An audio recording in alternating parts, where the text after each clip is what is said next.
Iran में Mahsa Amini की मौत के बाद भड़के लोगों का प्रदर्शन जारी है और फिर भीषण धमाके से दहला काबुल। ताइवान टेंशन के बीच किसने कहा अब असली युद्ध की तैयारी तेज करो।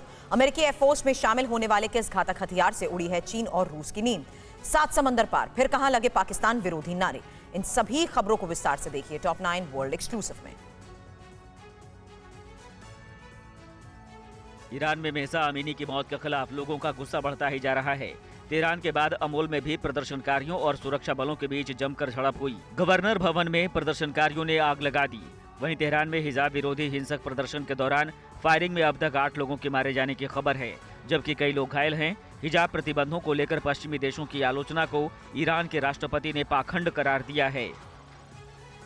अफगानिस्तान की राजधानी काबुल एक बार फिर भीषण विस्फोट से दहल उठा। देहमा जंग इलाके में एक रेस्टोरेंट में हुए विस्फोट में 3 लोगों की मौत हो गई, जबकि इस हमले में कम से कम 13 लोगों के घायल होने की आधिकारिक पुष्टि की गई है। ये बहुत ही कम निवेश पर पैकर्स एंड मूवर्स बिजनेस शुरू करके महीने का 5 लाख कमाते हैं। इनसे सीखना है तो फ्रीडम ऐप को अभी डाउनलोड कीजिए। हालांकि चश्मदीदों के मुताबिक इस विस्फोट में कम से कम 7 लोगों की जान चली गई। हालांकि हमलावर को सुरक्षा बलों ने मार गिराया, लेकिन धमाके को लेकर अब भी लोगों में खौफ है। मौके से सामने आई तस्वीरें बेहद डरावनी हैं। ताइवान और चीन के बीच युद्ध की आशंका और बढ़ गई है। राष्ट्रपति जिनपिंग ने पीएलए को असली युद्ध की तैयारी तेज करने को कहा है। न्यूज एजेंसी शिन्हुआ के मुताबिक जिनपिंग ने बीजिंग में national defence and military reform के सेमिनार को संबोधित करते हुए अपनी सेना से युद्धों के लिए तैयारी पर ध्यान केंद्रित करने को कहा है। जिनपिंग ने कहा है कि उनका मकसद पीएलए को दुनिया में सबसे ताकतवर बनाना है। ताइवान स्ट्रेट में अमेरिका और कनाडा के युद्धपोतों की बड़ी निगरानी से चीन बेचैन है। अब पीएलए ने डींगे हाँकते हुए कहा है कि उनकी नेवी ने ताइवान स्ट्रेट के पास गाइडेड मिसाइल विध्वंसक USS हिंगिस और हैलीफैक्स क्लास फ्रिगेट HMCS वैक्वोर को ट्रैक कर कंट्रोल में रखा हुआ है। पीएलए के ईस्टर्न थिएटर कमांड के प्रवक्ता कर्नल शीपी ने अमेरिका और कनाडा की नेवी पर उकसावे वाली हरकत का आरोप लगाया है। ताइवान तनाव और यूक्रेन जंग के बीच चीन और रूस के लिए टेंशन वाली खबर है।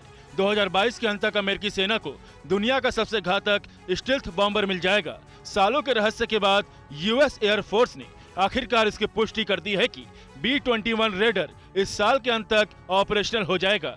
इसे बनाने वाली कंपनी नॉर्थरोप ग्रुमन ने दावा किया है कि अपग्रेड वर्जन ने सारे ग्राउंड टेस्ट पूरे कर लिए हैं। इसके शामिल होते ही अमेरिकी वायुसेना की ताकत कई गुना बढ़ जाएगी। UNGA में भारत का परचम फिर लहराया। पहले फ्रांस के राष्ट्रपति इमैनुअल मैक्रों ने प्रधानमंत्री मोदी की समरकंद में पुतिन से हुए बातचीत का उदाहरण दिया और फिर अमेरिकी राष्ट्रपति बाइडेन ने क्वाड का जिक्र करते हुए भारत के साथ कंधे से कंधा मिलाकर चलने की बात की। संयुक्त राष्ट्र को प्रभावी बनाने के लिए बाइडेन ने सुरक्षा परिषद के अस्थायी सदस्यों की संख्या बढ़ाने पर भी जोर दिया।